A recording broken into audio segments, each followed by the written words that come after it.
नमस्कार दोस्तों, स्वागत है आप सभी का आपके अपने चैनल हमारे संस्कार में। जैसा कि सभी जानते हैं, आज से सावन के पावन और पवित्र महीने की शुरुआत हो चुकी है और इसी श्रृंखला में हम आपके लिए सावन महात्म्य की कथाएं लेकर आए हैं। आप सभी से निवेदन है, प्लीज़ इन्हें भक्ति भाव और श्रद्धा के साथ पूरा अवश्य ही सुनिएगा। आज सावन का पहला दिन है, जिसे शिव का महीना भी कहा जाता है। वैसे तो हर महीने का अपना विशेष महत्व होता है, लेकिन सावन को अति पावन माना जाता है।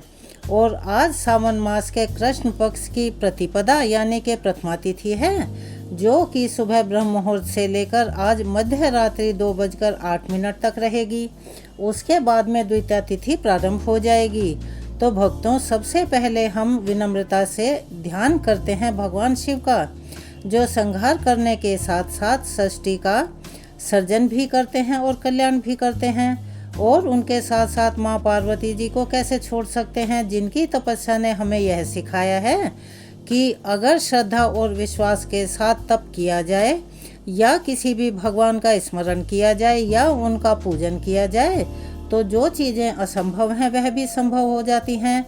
और आज शुक्रवार के शुभ दिन पर माता लक्ष्मी जी का भी विशेष आवाहन करते हैं, जो कि समृद्धि, शांति और सुख की देवी मानी जाती हैं।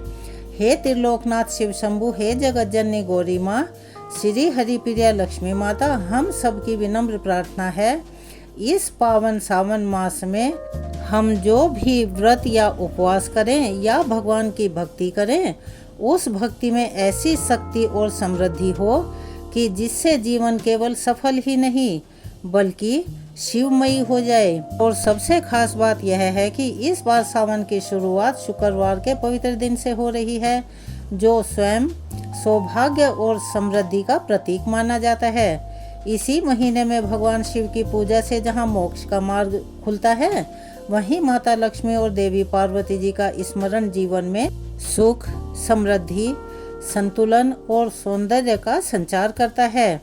विशेषकर इस कलयुग में सावन महीने का प्रत्येक अक्षण पुण्यकारी होता है। यह ऐसा दुर्लभ अवसर है जब हर कथा, हर व्रत और हर शिव नाम का संकीर्तन आपके जीवन के दोषों को दूर कर देता है और उनका शमन करता है। आप सभी भक्तों से निवेदन है कि इस पूर्ण कथा श्रृंखला के अंत तक आप सभी हमारे साथ जुड़े रहें। हर अध्याय को श्रद्धा और विश्वास के साथ सुने, इस पूर्ण यात्रा का हिस्सा बने। कृपया वीडियो को लाइक, कमेंट और शेयर करना भी ना भूलें, ताकि शिवजी की कृपा हर घर और हर भक्त तक पहुंच सके। हर हर महादेव। आइए अब हम सुनते हैं सावन मास महात्म्य के पहले दिन की कथा। और अपनी इस वीडियो के अंत में हम आपको शिव चालीसा भी सुनाएंगे, उसे भी अवश्य ही सुनिएगा, क्योंकि श्रावण मास में शिव चालीसा का श्रवण का विशेष महत्व बताया गया है, जिससे अक्षय पुण्य की प्राप्ति होती है। तो चलिए अब भगवान का ध्यान करते हुए अब हम कथा नंबर 1 की शुरुआत करते हैं। महर्षि वेदव्यास जी भी भागवत महापुराण में श्रावण मास की प्रशंसा करते हुए कहते हैं कि ज्येष्ठ आषाढ़ मास की गर्मी में सूखी हुई पृथ्वी सावन मास के जल से सिंचित होती हुई अपने हरितिमा से वैसे ही शोभायमान हो रही है, जैसे तपस्या से दुर्बल हुआ साधक अपना मनोवांछित फल प्राप्त हो जाने पर फिर से हष्ट पुष्ट महसूस करता है। उसे कमजोरी का आभास ही नहीं रहता। जैसे दयालु पुरुष प्रजा के कष्ट को देखकर स्वयं का जीवन अर्पित करने के लिए तैयार हो जाते हैं, उसी तरह बादल तीव्र वायु की प्रेरणा से प्राणियों के कल्याण के लिए अपना संपूर्ण जीवन ही अर्पित कर रहा है। पौराणिक कथा में वर्णन मिलता है कि सावन मास में ही समुद्र मंथन किया गया था। समुद्र को मथने के बाद जो हलाहल विष निकला था, जिसके निकलने से सभी देवता और असुर परेशान हो गए थे, उसे भगवान शंकर ने अपने कंठ में समाहित कर लिया था और पूरी सृष्टि की रक्षा की थी। लेकिन विष पान करने से महादेव का कंठ नीलवर्ण हो गया। इसी से उनका एक नाम नीलकंठ महादेव पड़ गया। विष के प्रभाव को कम करने के लिए सभी देवी देवताओं ने उन्हें जल अर्पित किया। इसीलिए सावन मास में शिवलिंग पर जल चढ़ाने का भी खास महत्व माना जाता है। बहुत से भक्त प्रत्येक सावन सोमवार को व्रत रखते हैं, तो इन व्रतों को आप अपने शारीरिक क्षमता के अनुसार चाहें तो निर्जल और या एक समय फलाहार ग्रहण करके भी रख सकते हैं। सावन के महीने में प्रदोष काल में भगवान शिव का विशेष पूजन और अर्चन करना चाहिए।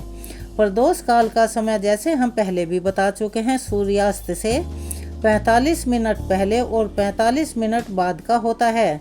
भगवान शिव से जुड़े हुए जो भी व्रत त्योहार होते हैं उनमें आपको प्रदोष काल के समय का पता होना चाहिए, क्योंकि प्रदोष काल में की गई पूजा से शिव अति प्रसन्न होते हैं और शीघ्र प्रसन्न होते हैं। मुख्य पूजा आप प्रदोष काल में कर सकें। जो श्रद्धालु सावन महीने के नियमों का पालन करना चाहते हों, व्रत रखना चाहते हों, उन्हें इस महीने में अपनी किसी एक प्रिय वस्तु का त्याग कर देना चाहिए। खाने पीने से जुड़ी हुई कोई भी ऐसी चीज जो आपको बहुत अच्छी लगती है, उसका आप त्याग पूरे सावन के महीने में कर सकते हैं। और उद्यापन वाले दिन यानी महाशिवरात्रि के दिन उस सामग्री का आप दान भी कर सकते हैं। सावन महीने के व्रतों का उद्यापन या पूरे सावन के मास में जिन्होंने नियमों का पालन किया हो, उन्हें सावन पूर्णिमा के दिन व्रतों का उद्यापन करना चाहिए। इस महीने में खास तौर पर दही, बैंगन, मसूर की दाल और तामसिक चीज़ों जैसे लहसुन, प्याज, अंडा, मांस, मछली आदि सभी प्रकार के नशे आदि से दूर रहना चाहिए। और इस महीने में कढ़ी का सेवन भी नहीं किया जाता। जो भी भक्त पूरे सावन मास व्रत ना रख पाएँ, तो चलिए हम आपको बताते हैं कि सावन के महीने में ऐसे कौन कौन से दिन हैं जब आप सावन महीने के उन प्रमुख व्रत और त्योहारों का पालन कर सकते हैं या उनका उपवास भी रख सकते हैं। सावन महीने के त्योहारों की शुरुआत होगी संकष्टी गणेश चतुर्थी के व्रत से, यानी कि सावन महीने में पड़ने वाला पहला व्रत है 14 जुलाई सोमवार को। और सबसे विशेष बात यह दिन भगवान शिव को भी समर्पित होता है और इसी दिन सावन का पहला सोमवार भी रहेगा, तो इस दिन आप व्रत रख सकते हैं। इसके अलावा 21 जुलाई सोमवार को रोहिणी व्रत और कामिका एकादशी होगी। 22 जुलाई मंगलवार को भौम प्रदोष व्रत और मंगला गौरी का व्रत रहेगा। 23 जुलाई बुधवार को मासिक शिवरात्रि रहेगी, जो कि महाशिवरात्रि भी होती है, तो इस दिन आप व्रत रख सकते हैं। 24 जुलाई गुरुवार को हरियाली अमावस्या रहेगी, जो कि सावन मास की अमावस्या होती है, उसे हरियाली अमावस्या के नाम से जाना जाता है। और 27 जुलाई रविवार को हरियाली तीज होगी, जो कि सुहागन महिलाओं के लिए बहुत ही शुभ तिथि मानी जाती है और वे अखंड सुहाग पाने के लिए शिव का व्रत करती हैं। इसके अलावा 28 जुलाई सोमवार को सावन शुक्ल पक्ष की विनायक चतुर्थी रहेगी और इसी दिन सावन महीने का दूसरा भी व्रत रहेगा। 29 जुलाई मंगलवार को नाग पंचमी का त्यौहार रहेगा। फिर सावन मास शुक्ल पक्ष की पुत्रदा एकादशी का व्रत होगा। 5 अगस्त दिन मंगलवार को इस दिन मंगला गौरी का व्रत भी होगा। 6 अगस्त दिन बुधवार को बुध प्रदोष व्रत रहेगा। 8 अगस्त शुक्रवार को वरलक्ष्मी का व्रत होगा और फिर 9 अगस्त दिन शनिवार को नरियाली पूर्णिमा यानी सावन की पूर्णिमा रहेगी। इस दिन रक्षाबंधन का त्यौहार भी होगा। इसके साथ ही सावन मास भी समाप्त हो जाएगा। तो इन मुख्य तिथियों में आप सावन मास की विशेष पूजा अर्चना कर सकते हैं और व्रत भी रख सकते हैं। चलिए आज के महात्म्य के पहले भगवान शिव से जुड़ी एक बहुत ही सुंदर कहानी सुनते हैं। बहुत प्राचीन समय की बात है। एक गांव में भगवान शिव का एक मंदिर था। उसी मंदिर के बाहर एक पेड़ था जिस पर एक नन्ही चिड़िया रहा करती थी। चिड़िया के 3 छोटे छोटे बच्चे भी थे और चिड़िया गांव के घरों से दाना चुग कर लाती, खुद भी खाती और अपने नन्हे मुन्ने बच्चों को भी खिलाती थी। वह चिड़िया भगवान शिव की अनन्य भक्त थी। हमेशा मन में भगवान शिव और माता पार्वती को याद किया करती थी।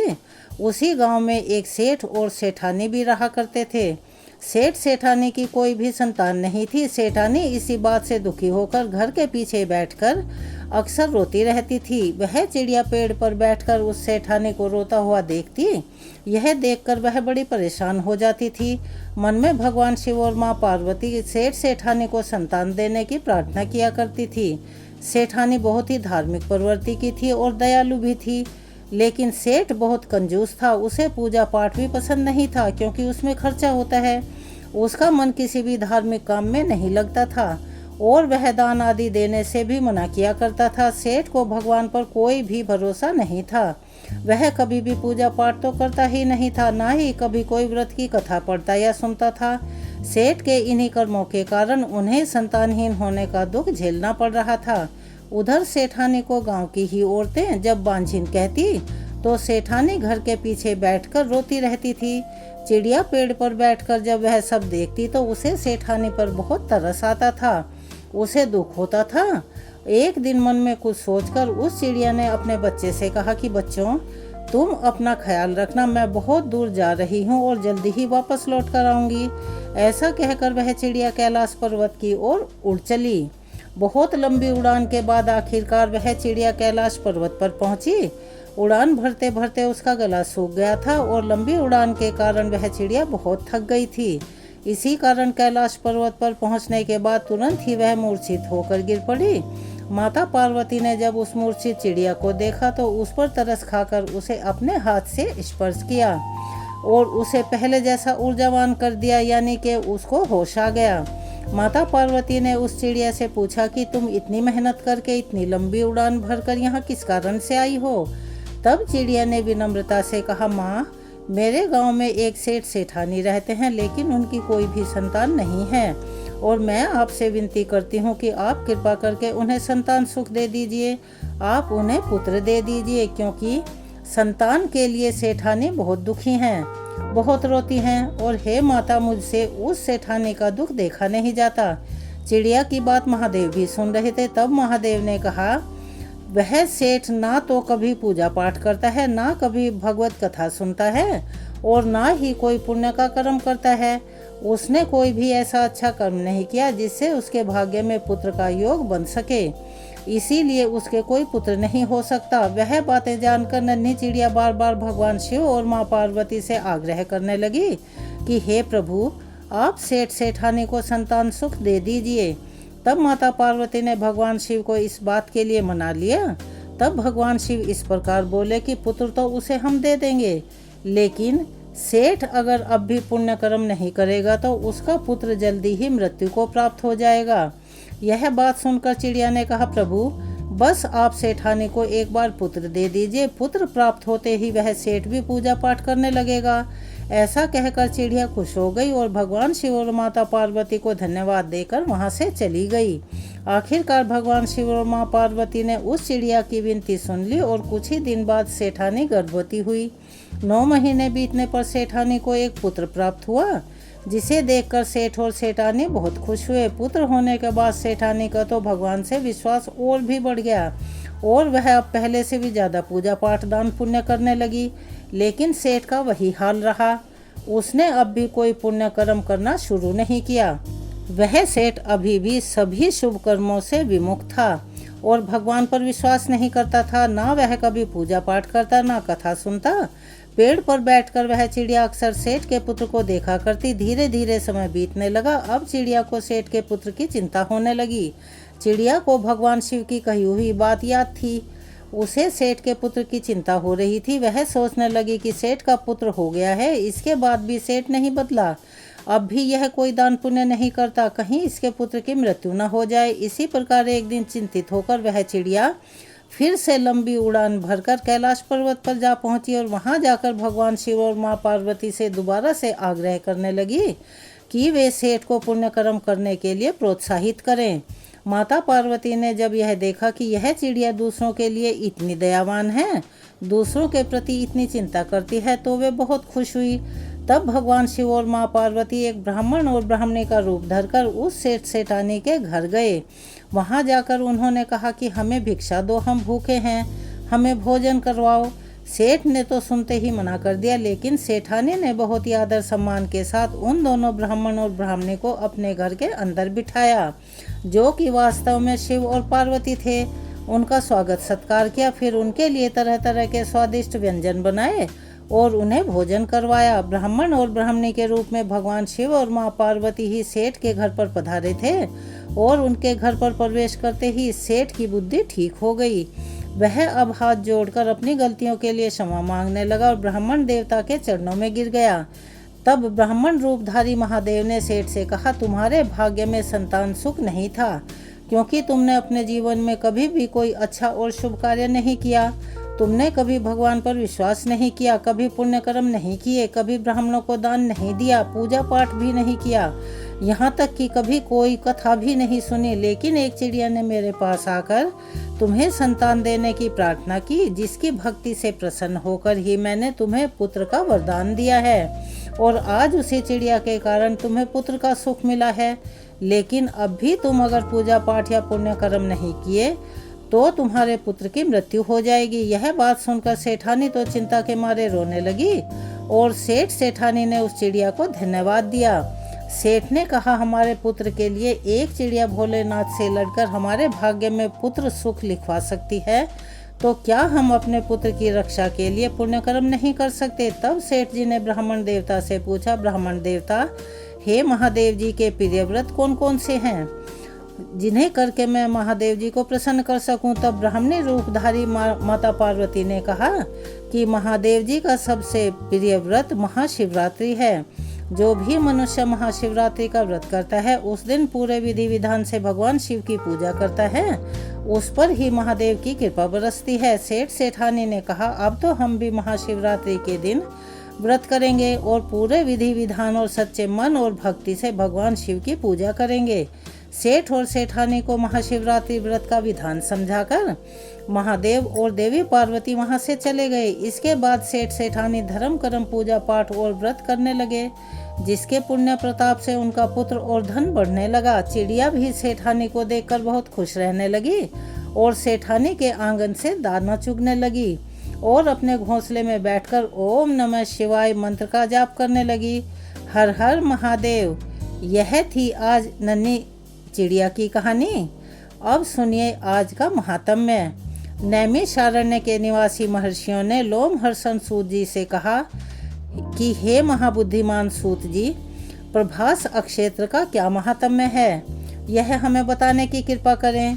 मुनियों का यह वचन सुनकर सूत जी अपने गुरुदेव सत्यवती नंदन व्यास जी को प्रणाम करके इस प्रकार बोले, जिनका वक्ष स्थल श्री वत्स चिन्ह से सुशोभित है, जो संपूर्ण जगत के उत्पत्ति स्थान सबको मोहने वाले और इच्छा के अनुसार रूप धारण करने वाले अपरिमेय गुरुदेव, निर्भय आश्रय हंस आकाश की तरह सर्वव्यापी, आयाम शून्य प्रपंचों से परे, निरंजन ध्याय तथा ध्यान रहित हैं। ज्ञानी जन जिन्हें आस्ति नास्ति अर्थात भावा अभाव स्वरूप कहते हैं, जो दूर से दूर और निकट से निकट हैं, मन से जिनका ग्रहण नहीं हो सकता, जो परम धाम परम पुरुष नाम से प्रसिद्ध जगन्मयी हृदय कमल के आसन पर विराजमान, तेजो रूप तथा इंद्रिय रहित हैं, ऐसे परमात्मा को नमस्कार करके मैं पाप नाशनी कथा का आरंभ करता हूँ और आप सभी अब ध्यान पूर्वक और सावधान होकर सुनिए।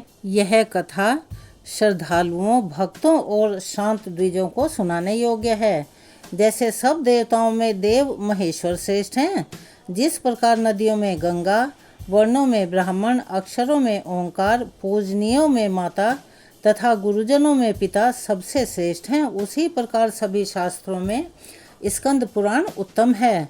पूर्व काल में कैलाश पर्वत के शिखर पर ब्रह्मादि देवताओं के समीप पिनाक पानी भगवान शिव ने पार्वती जी के सम्मुख स्कंद पुराण सुनाया था।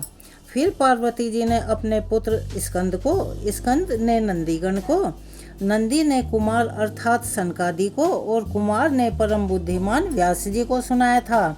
व्यास जी के मुख से कही हुई उसी कथा को मैं आप लोगों के सामने कह रहा हूँ।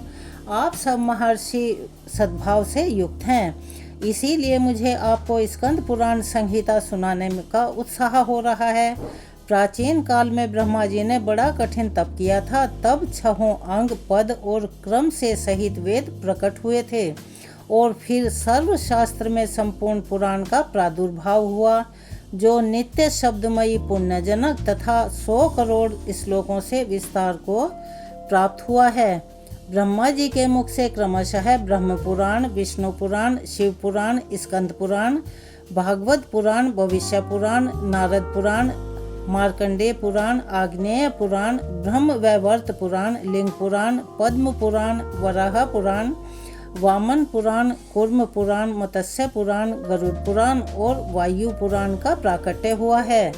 इन 18 पुराणों का नाम सभी पापों का नाश करने वाला है। इसके सिवाय मुनियों ने 18 उप पुराण भी बताए हैं। सनत कुमार, नरसिंह, स्कंद, नंदीश्वर, शिव, धर्म, दुर्वासा, नारद, कपिल, मनु, उष्णा, ब्रह्मांड, वरुण, कालिका, महेश्वर, सांब और पाराशर, मारीच तथा भार्गव, हे ब्राह्मण, ये उप पुराणों के नाम बताए गए हैं। तब ऋषिगण कहने लगे, हे सूत जी, अब हमें तीर्थों का विस्तृत वर्णन भी सुना दीजिए। श्री सूत जी कहने लगे, ब्राह्मणों, प्राचीन काल में पर्वत श्रेष्ठ कैलाश पर देवी पार्वती ने एक समय यही बात पूछी थी।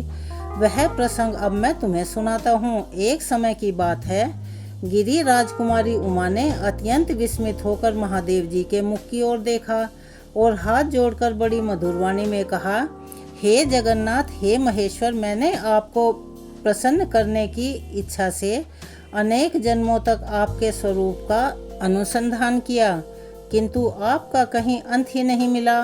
हे देवों के देव, आपका रूप अनंत है। आपको नमस्कार है। आप वेद के रहस्य तथा वेदवाणी द्वारा प्रशंसित हैं। आपको नमस्कार है। आप सदा शमशान भूमि में रमते रहते हैं और आकाश में भी विचरण करते हैं। आपको नमस्कार है। देवी पार्वती के मुख से ऐसे वचनों को सुनकर भगवान शिव बोले, हे देवेश्वरी, मैं तुम्हारा सृष्टा हूँ और तुम संपूर्ण जगत की सृष्टि करती हो। तुम्हारे और मेरे द्वारा ही यह संपूर्ण जगत ओतप्रोत है। मैं और तुम दोनों संपूर्ण ऐश्वर्य शक्ति से युक्त होकर सभी प्राणियों के भीतर स्थित हैं, सब और प्रतिष्ठित हैं। मैं तुम्हारे साथ खेल करता हूँ। तुम ही धति और धारणा शक्ति हो। तुम ही प्रकृति हो, सदा मेरे अंगों में निवास करने वाली हो। अधिक क्या कहूँ, तुम मुझे प्राणों से भी बढ़कर प्रिय हो। तुम्हारे मन में जो भी इच्छा हो उसके अनुसार वर मांगो। तब देवी बोली, हे जगन्नाथ, मैं धन्य हूँ, पुण्यात्मा हूँ और मैंने उत्तम तप का अनुष्ठान किया है, जिससे आपने मेरी ओर हर्ष भरी दृष्टि से देखा है। देव, इस समय मुझसे सब तीर्थों का विस्तार पूर्वक वर्णन कीजिए। देवी पार्वती की बातों को सुनकर भगवान शिव कहने लगे, हे देवेश्वरी, तीर्थों का दर्शन और उनमें स्नान परम कल्याणकारी है। श्रेष्ठ मुनिगण तीर्थों के श्रवण की भी प्रशंसा करते हैं। पृथ्वी पर नैमिष और आकाश में पुष्कर तीर्थ प्रसिद्ध हैं।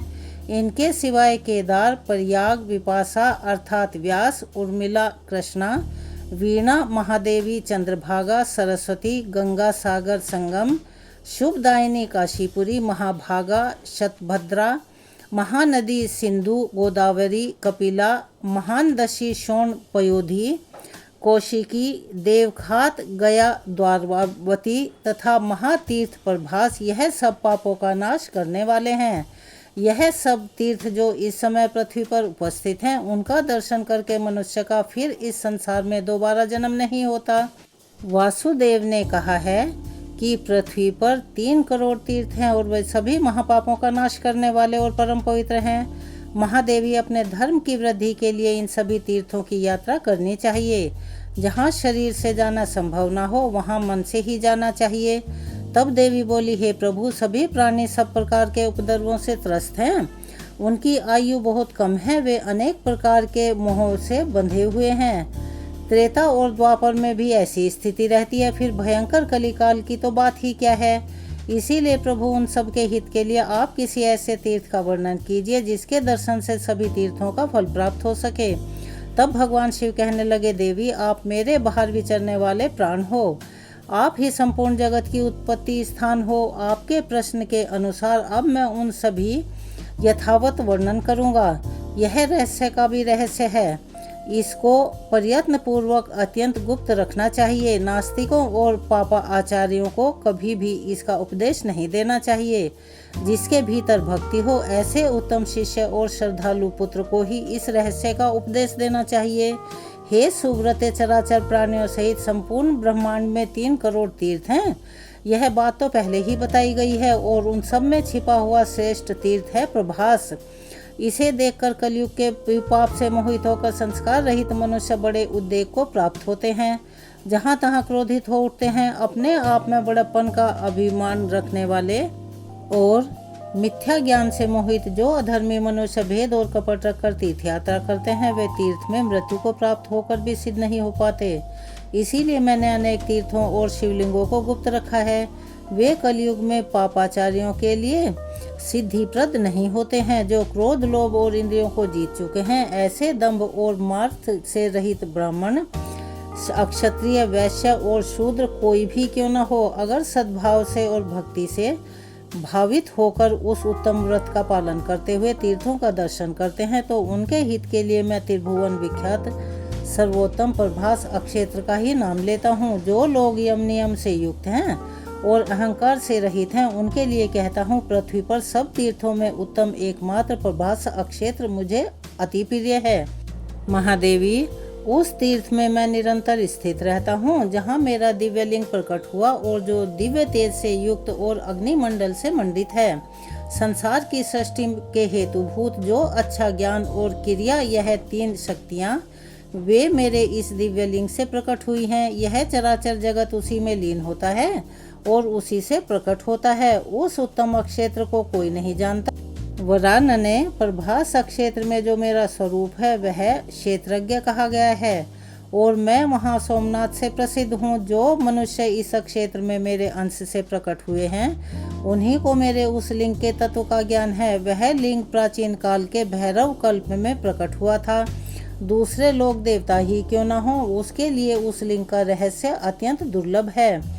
देवी, कलयुग में जो मनुष्य केवल तर्कवादी, महापापी और पाखंडी होंगे, वे कहेंगे कि यह सब झूठ है, यह मूर्खों के द्वारा की गई कल्पना है। कहाँ तीर्थ है, कहाँ प्रभास है और कहाँ देवता रहते हैं, सब मिथ्या है। मूर्खों का मिथ्या प्रलाप है। इस प्रकार वे नास्तिक, नरकगामी और पाप दूषित मन वाले मूर्ख मनुष्य बातें किया करेंगे और तीर्थों आदि की हंसी उड़ाएंगे। इसीलिए उन्हें कभी सिद्धि नहीं प्राप्त होगी। जो मनुष्य शिव जी की निंदा में तत्पर रहते हैं, वे तीर्थ में जाकर अगर मर भी जाएं तो भी पशु पक्षियों की योनियों में जन्म लेते हैं। क्षेत्रों को गुप्त रखने का यही कारण है। हे देवेश्वरी, युग युग में जितने तीर्थ कहे गए हैं, उन सब में प्रभास क्षेत्र ही मुझे विशेष प्रिय है। हर हर महादेव। आज की कथा के वृतांत को हम यहीं विराम देते हैं। इसके आगे की कथा, आगे का वृतांत हम अपनी कल आने वाली वीडियो में सुनाएंगे। कृपया आप उसे भी अवश्य ही सुनिएगा। चलिए अब हम आपको सुनाते हैं शिव चालीसा। जय गणेश गिरिजा सुवन, मंगल मूल सुजान, कहत अयोध्या दास तुम देहु अभय वरदान।